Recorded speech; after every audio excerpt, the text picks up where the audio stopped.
En Mediodía COPE, El Espejo. Estar informado. Decía San Agustín, la soberbia no es grandeza sino hinchazón, y lo que está hinchado parece grande, pero no está sano. La semana pasada traíamos a este programa una entrevista con don Celso Morga, el arzobispo emérito, y hoy pues vamos a entrevistar al nuevo arzobispo titular, a don José Rodríguez Carballo. Ya saben que mañana a las 11 pues se va a celebrar una misa en la catedral en la que tomará posesión de la sede y a la que está invitada toda aquella persona que quiera asistir. Por lo demás, estará con nosotros Morque en esa sección de Doctrina Social de la Iglesia. Estrenamos nueva sección, una sección de libros. Julián Martín, catedrático emérito de literatura, nos va a recomendar un libro cada viernes. Y terminaremos con Rafa Angulo, que tiene la última palabra. En Mediodía COPE, El Espejo. Estar informado. Desde el pasado 29 de junio, que se hacía pública la aceptación de la renuncia de don Celso Morga por parte del Papa Francisco, don José Rodríguez Carballo, hasta entonces arzobispo coadjutor, se convertía en arzobispo titular. Hoy está con nosotros en los estudios. Don José, bienvenido, ¿cómo está? Muchas gracias, buenas tardes a todos los radioyentes de la COPE. Y bueno, pues estoy muy bien. Tengo que decir que desde que llegué a Extremadura, pues me encuentro como en mi casa. Había oído siempre que el pueblo extremeño era muy acogedor, pero ahora puedo decir que lo he experimentado. Realmente me siento muy bien. Precisamente mañana a las 11 será la misa en la catedral en la que tomará posesión de la sede, una misa que están invitados todos los fieles que quieran ir y que además podrá seguirse por el canal de YouTube de la Archidiócesis. Pues sí. Bueno, no es la toma de posesión.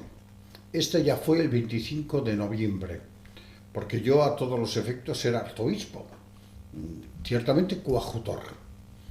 Tengo que decir que a muchos les extrañó esta figura. Estos días en la conferencia episcopal algún obispo me decía, finally, en inglés, bueno, finalmente. Y yo le dije, mire, no hay que olvidar que ese tiempo lo pedí yo. Y lo pedí yo al Santo Padre por escrito, que me diese un tiempecito para ir conociendo mejor la archidiócesis. Yo he llegado aquí a una realidad que no conocía. Voy a decir, y que nadie se sienta ofendido, para mí esto era una tierra de misión en sentido más auténtico de la palabra. Y bueno, yo había estado en Extremadura unas 3 veces, pero nunca para conocer esta realidad. Entonces yo pedí al Santo Padre pues un tiempo para ir conociendo la realidad eclesial y también social de esta tierra. Y bueno, pues hemos concordado este tiempo. Ahora llegó el momento, yo creo que ya era el momento también, muchos sacerdotes me lo pedían, pero ¿hasta cuándo durará esto? Porque claro, hay que comprender que don Celso, mi predecesor, pues como haría yo, no quería tomar decisiones que condicionasen mi futura acción pastoral. Por otra parte, yo tampoco podía. Entonces ahí vivíamos un momento de impasse, y esto pues en una archidiócesis como la nuestra, tan vasta territorialmente, pues no es bueno. Llegó el momento y ahora sí. Y después el domingo iré a Mérida. No podemos olvidar que nosotros pues tenemos 2 puntos de referencia en la diócesis. Y ciertamente la sede está en Badajoz, aquí está la catedral, aquí está el arzobispado, pero yo tengo que también tener muy en cuenta nuestra realidad en Mérida, que es una iglesia muy antigua y muy importante. Dice que llegó, no ha parado de visitar distintas realidades de la archidiócesis. En su intervención del día 29 hablaba de 45 parroquias. Es un poco tiempo. 9 comunidades religiosas, ha celebrado 35 ceremonias de confirmación. Con esto ya tiene un conocimiento muy importante de lo que es la archidiócesis. ¿Qué idea ha ido sacando? La idea que me he formado es que nuestra iglesia es una iglesia viva. Es una iglesia, pues, con muchas posibilidades. Extremadura, pienso que dentro del conjunto español, es una tierra donde todavía hay buena tierra para sembrar la semilla del Evangelio. Por eso yo tengo mucha esperanza sobre el futuro de la Iglesia en Extremadura, concretamente en nuestra archidiócesis de Mérida-Badajoz. Como punto a revisar, pues yo diría que tenemos que dar mayor dinamicidad. A veces, bueno, pues el cansancio, la Edad Media, las distancias aquí son muy grandes y otros factores pueden llevarnos un poquito al, bueno, hacer lo necesario y basta. No, hoy no basta hacer lo necesario, hay que hacer lo posible. Es más, yo diría también lo imposible. Ayer leía una frase que me impresionó. Todo parece imposible hasta que se realiza. Pues yo le diría a los sacerdotes, a los laicos, a los consagrados de esta tierra, de mi diócesis y de mi tierra, yo me siento ya extremeño, pues miremos hacia adelante. Menos nostalgia y más proposición de futuro. Sembremos, ya otro hará crecer, pero sembremos y reguemos. Y un aspecto que me impresionó mucho en estos meses que llevo son el alto número de jóvenes que se confirman. Yo he ido a una parroquia en concreto donde ha habido 100 confirmaciones, pero de 45, 50 por varias, y ha habido menos 10, pero realmente me impresionó mucho la juventud que todavía se confirma en nuestra tierra. Y esto es motivo de esperanza. Problemas tenemos. Yo estoy preparando una carta pastoral para septiembre y, bueno, donde apunto algunos problemas. También sociales, a los cuales tenemos que prestar mucha atención. Nuestra tierra es una tierra de frontera, en muchos aspectos marginada. Y aquí la Iglesia tiene que decir su palabra también. No podemos permitir que seamos tratados de tercera o de cuarta categoría. Tenemos la mismísima dignidad que cualquier otro ciudadano de España.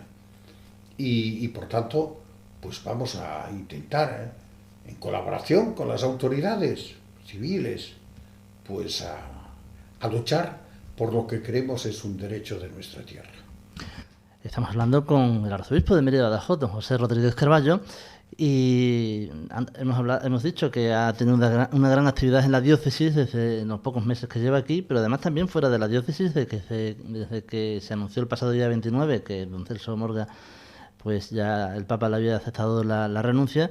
Ha participado en 2 reuniones de la Conferencia Episcopal, una de la permanente y otra de una plenaria extraordinaria, donde se aprobaba, y ahí vamos porque es un tema muy delicado y muy interesante, se aprobaba el texto de las líneas o criterios de reparación a las víctimas de abusos en el seno de la Iglesia.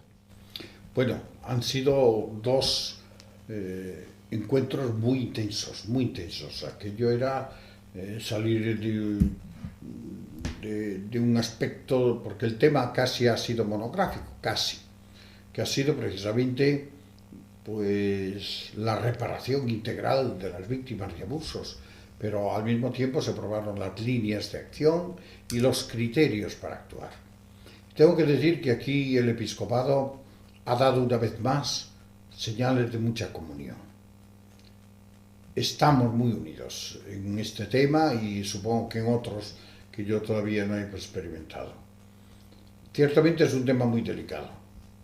Cuando hablamos de víctimas de abusos sexuales, estamos hablando de un crimen, sea cometido por quien sea.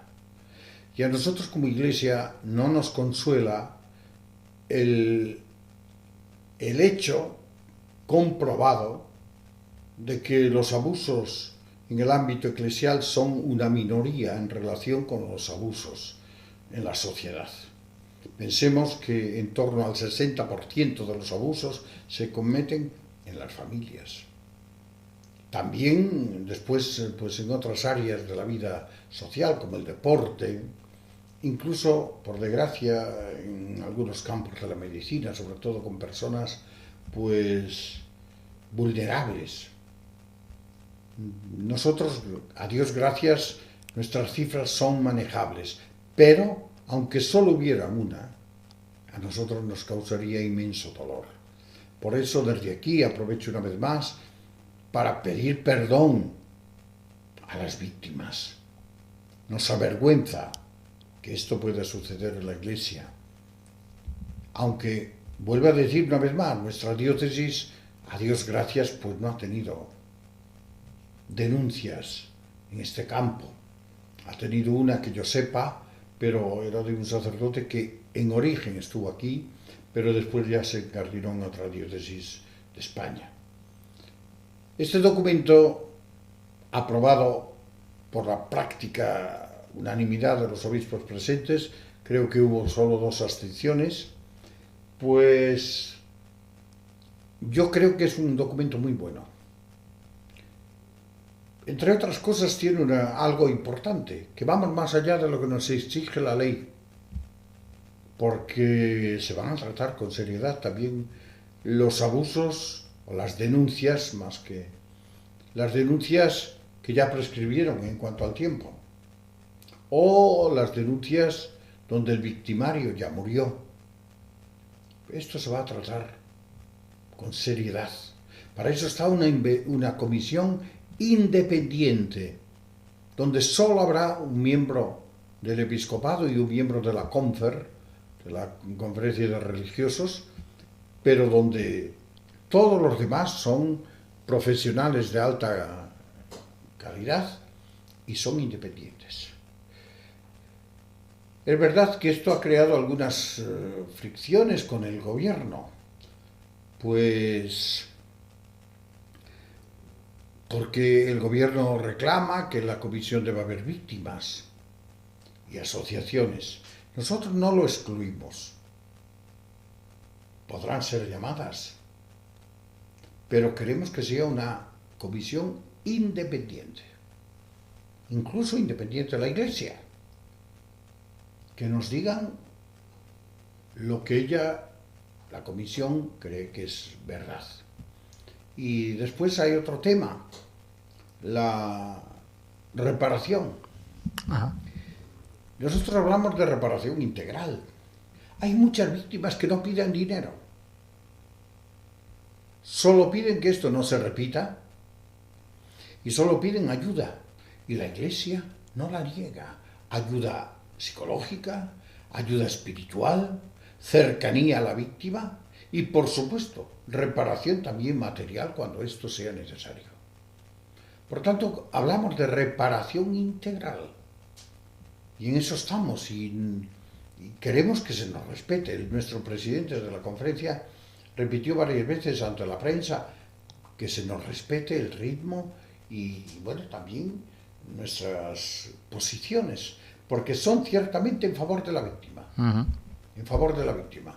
Y bueno, pues ahí están esa reparación integral que queremos defender y por supuesto queremos asegurarle a las víctimas nuestra cercanía y nuestra disponibilidad a la escucha total, incondicional.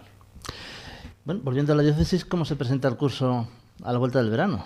Bueno, pues va a ser un curso movido. ¿Eh?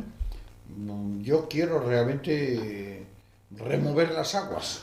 Me viene en mente el texto de San Juan, del paralítico en la piscina de Betesda. Yo no quisiera que las aguas se moviesen por sí y que cuando entremos ya estén de nuevo paradas. O como digo yo muchas veces, que pase el tren y que nos quedemos en la estación. Vamos a hacer 4 asambleas. Uh-huh. Una con jóvenes, queremos escuchar a los jóvenes. Una con consagrados, queremos escuchar a los consagrados. Una con sacerdotes, queremos escuchar a los sacerdotes. Otra con laicos, familias, etc. Y después tendremos una asamblea conjunta de todos estos grupos.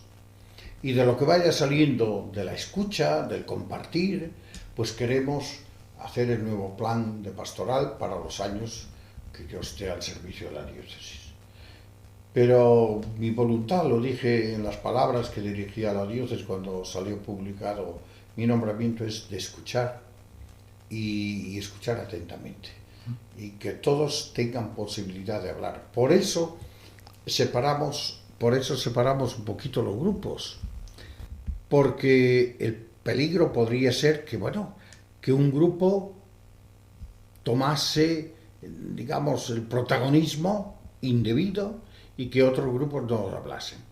Bueno, pues ahí van a poder hablar los jóvenes, las familias o adultos, laicos, los sacerdotes y los consagrados. Y después sí, poner todo en conjunto, que sería una especie de sínodo con la metodología más o menos que nos enseña el Papa Francisco, la sinodalidad.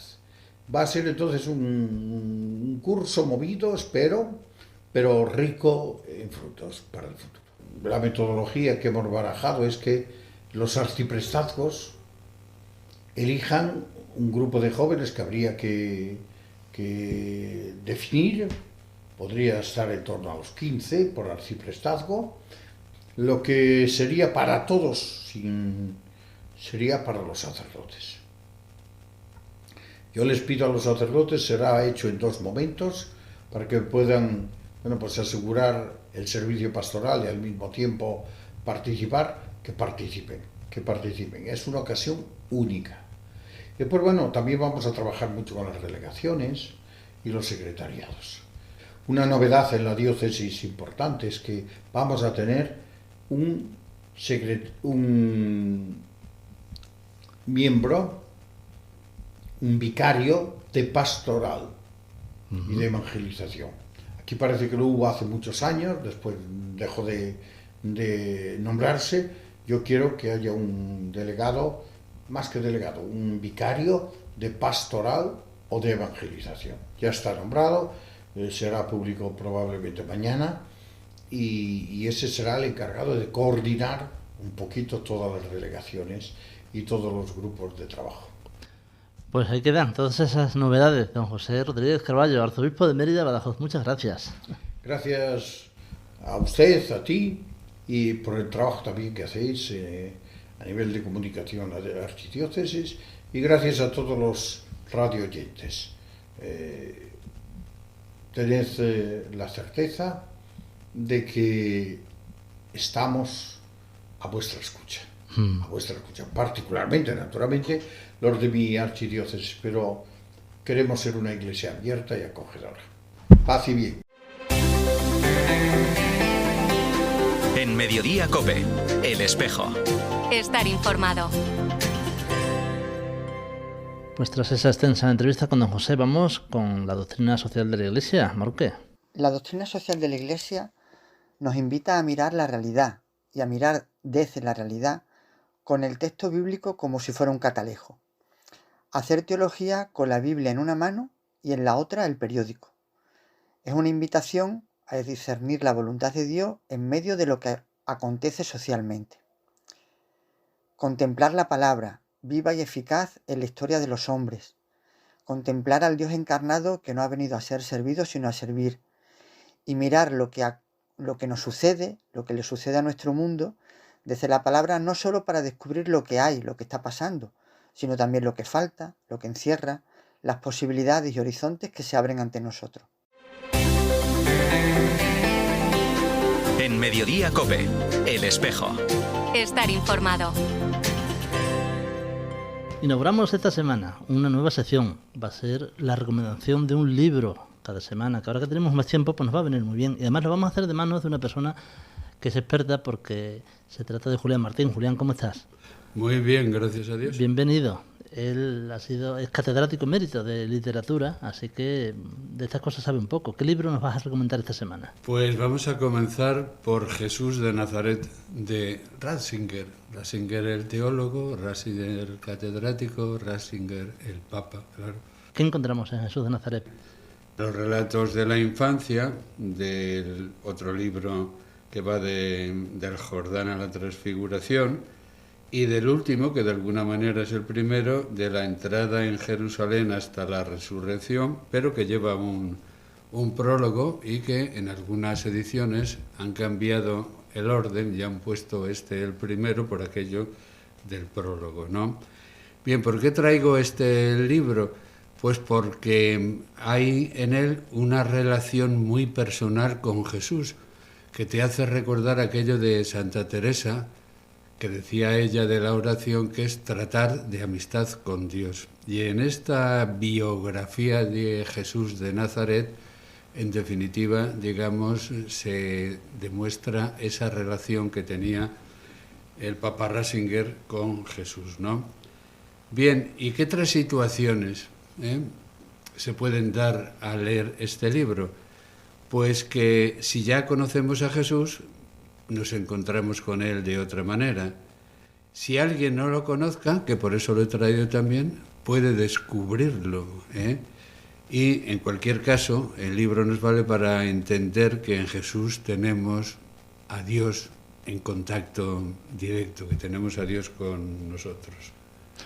Perfecto, pues lo dejamos ahí encima de la mesa, añadimos más datos. Sí, yo quisiera decir más cosas, porque alguien puede decir, uy, el teólogo, lo complicado que era el Ratzinger. Pues no, justamente este libro, digamos, si nos llama más la atención es porque el mensaje de Jesús se basa, digamos, en una debilidad que en definitiva es el amor. Ni los filósofos, ni los sabios, ni los reyes, digamos, han tenido, digamos, este trámite siempre de amor desde la humildad, ¿no? Y el libro insiste mucho, o los libros insisten mucho en que para entender a Dios justamente hay que comprender lo que acabo de decir, la impotencia y la debilidad del hombre que se ve desde Belén y la muerte ignominiosa que se da en la cruz. Siempre, del principio al final, está la abundancia del amor, que es lo que resalta el Papa Ratzinger en estos libros. La abundancia del amor para que si lo leemos bien, nuestra respuesta sea también la del amor. Pues muchas gracias, Julián. Te esperamos la semana que viene. Bueno, pues hasta la semana que viene. Vamos terminando. Lo hacemos con la última palabra, que no es nuestra, es de Rafa Angulo. Buen fin de semana. En un concurso de pintura rápida, un joven se acercó a una experimentada pintora y le dijo: «Oiga, Titi, ¿qué le resulta más difícil de pintar? Perros, caballos, personas. Eso, sin duda es lo más complicado», dijo la avezada pintora. «¿Y lo más fácil? Fantasmas, monstruos, criaturas imaginarias, orcos, duendes, elfos, porque todo el mundo conoce a los perros, a los caballos o a los humanos, así que resulta muy difícil pintarlos con toda fidelidad, con realismo. Pero en cuanto a los fantasmas, a los monstruos y demás, como nadie los ha visto, resulta sencillo plasmarlos en el lienzo. Muchas veces nos resulta más fácil extraviarnos en ensoñaciones o en imaginaciones que en pintar la vida como es. Preferimos retirarnos al ámbito de la fantasía y no esperar a ver cómo vienen las cosas y no impresionarlas sobre el lienzo como son.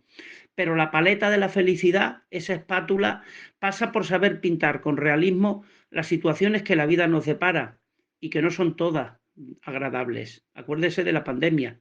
Las circunstancias nos brindan la ocasión de utilizar la espátula de nuestros talentos. Que sí, mi cuate, que todos tenemos algún talentito, para usarlos mejor, además de combinar los colores para vivir la vida real. Como la vida es dinámica, muchas veces hay que coger los pinceles cuanto antes y con trazo rápido colorear la naturaleza, los paisajes de nuestro entorno, usando colores puros directamente en el lienzo, sin mezcla, manteniendo la perspectiva del primer plano. Hay que saber que la pintura es una de las formas expresivas de la belleza y tratar de transmitir con ella un espíritu positivo tras los nubarrones políticos o sociales que nos acechan. Pocas veces podremos cambiar la vida, así que tendremos que preparar nuestros lienzos ante los sucesos que se avecinan. Vayamos preparando esos pinceles, mi cuate, para plasmar en la acuarela de nuestra vida lo que quiera que venga, a veces en nubes negras de desaliento. Ni es el primer borrón que nos viene ni será el último. Es muy recomendable, básico por cierto. Eso sí, para todo cristiano, usar el color verde. Verde esperanza, por supuesto.